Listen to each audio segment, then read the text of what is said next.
come to a place that's very holy for Russians in Crimea.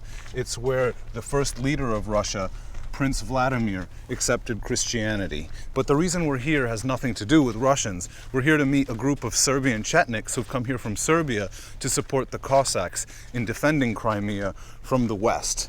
And these guys are all military veterans of the Yugoslav wars, and they look pretty serious. Odakle ste vi? Ja sam lično iz Kruševca. Gdje je to? U Srbiji? Centralna Srbija. Odatle je car Lazar krenuo u boj na Kosovo. To je njegov grad, stara prestolnica Srbije. Zašto vi došli u Krim sad?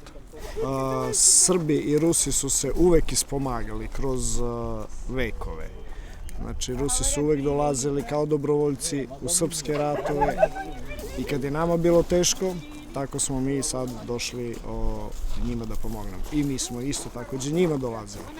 U zadnjim ratovima u Republici Srpskoj bilo je mnogo ruskih dobrovoljaca pod komandom vojvode Slavka Aleksića.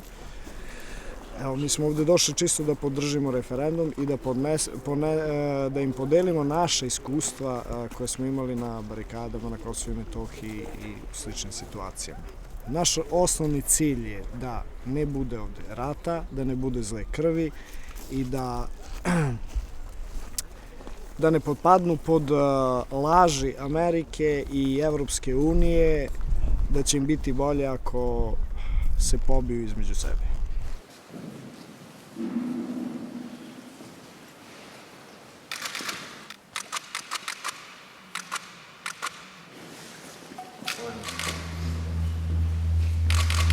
So our school, it's not extremist school or something bad, just sign of sacrifice for some ways.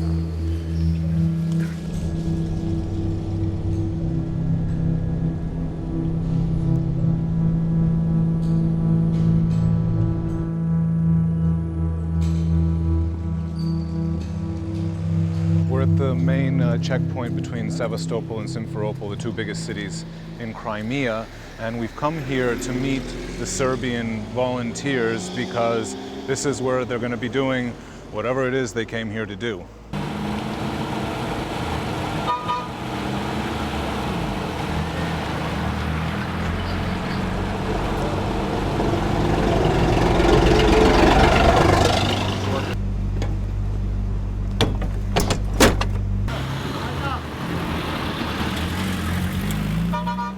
Turns out the guy standing next to the guy who I interviewed was a member of something called the Serbian Liberation Army, which was a paramilitary organization that wasn't even recognized by the Serbian government.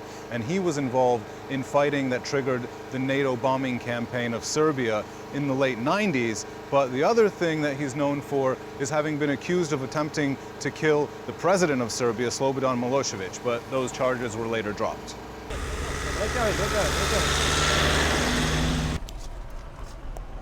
I read on the internet about you guys after we talked. Okay. And were you part of the Serbian Liberation Army? I saw it on the internet. Not true. It's not true? What Serbian Liberation Army? I don't know. With 16 years I've been in Republika Srpska fight, 19 in Croatia, I've been in Kosovo 2 years. But never in something like the Serbia Liberation Army or something like that. That not exist. Because your friend, it said that he was accused of attempting to assassinate Slobodan Milosevic. The couple men made something like that, and when he be on Kosovo, they just iskoristili su tu situaciju kada je on bio na Kosovo and put his picture on newspapers. They say that they want to kill Milosevic, that they want to kill General Pavkovic, and he don't know nothing about that. When he come from Kosovo and Metohija in Serbia, they just arrest him. Why? Wow. Yeah. All right, very interesting. Well, how long are you staying here for? We are this place In Crimea. Crimea to referendum and more if it's necessary. Understood. If we many days we will make the next group to come. All right. Well, good luck. Oh, thank you. Thank you. Bye.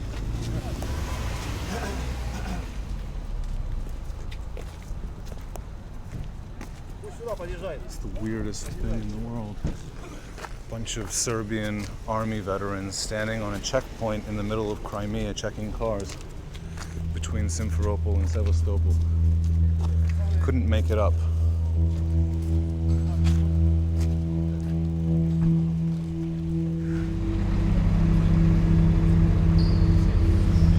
Say again? Okay. Thanks. Bye. So it looks like something's up at an aviation radio base outside of Sevastopol, so we might just head back. We're just rushing over to a Ukrainian military base because we've heard that a group of Cossacks with Russian soldiers are attacking it, but we've also heard from some colleagues that it might be a trick because a Ukrainian journalist went over there and was beaten up really badly, and now he's on the way to the hospital. And we're heading over there, and we're not sure if we should go, but I think we're going to try to get as close as we can at a safe distance and see what's happening and see if we should investigate further.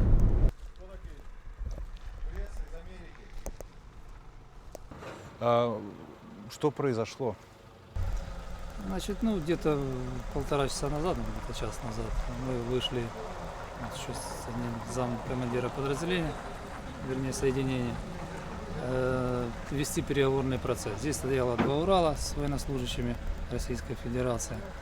Значит, они нам предложили взять под контроль территорию воинской части, чтобы они контролировали саму территорию. Мы отказались. Соответственно, прозвучала команда «Захват». Уралом, как вы видите, пробили ворота. Произошло проникновение на территорию вооруженных военнослужащих, плюс через заборы. И одновременно с другой стороны части, где находятся спецсооружения, тоже проникли военнослужащие, и там блокировали в спецсооружении наших военнослужащих дежурную смену, которая несла боевые действия. А оружие они держали в боевом положении? В боевом положении было передернуты затворы, потом патронник дослан. Предупреждалось открытие огня на поражение. А тут журналистов каких-то избили, нет? Да, в ходе уже, когда здесь прибыло много представителей прессы, подъехали неизвестные люди, соответственно, в масках, в темной одежде, и начали избивать журналистов. Серьезно? Люди лежали на земле и их били ногами. The officers here are saying this is part of the bigger strategy that the Russians have of trying to provoke the Ukrainians into a fight. They come here, they offer them to give themselves up. The Ukrainians say no, they climb over the walls, they make everybody really nervous, and then eventually they leave. And they've been doing this all around Crimea, and they're waiting for somebody to break. Что говорят ваши друзья среди российских военных, с баз, которые служат здесь? У вас есть? А даже с теми ребятами, с которыми сегодня здесь, так сказать, можно сказать, воевали, вот подошел ко мне старший лейтенант, уже когда они уезжали, он поблагодарил меня за выдержку, за то, что мы здесь сделали. То есть мы военные понимаем друг друга. Мы понимаем то, что они тоже заложники ситуации, они выполняют свои приказы, мы выполняем свои приказы.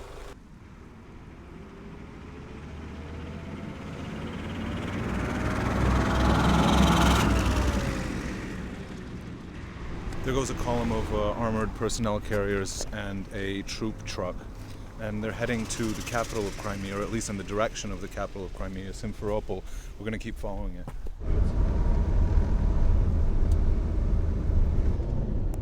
We're following a column of Russian armored personnel carriers just to find out where they're going.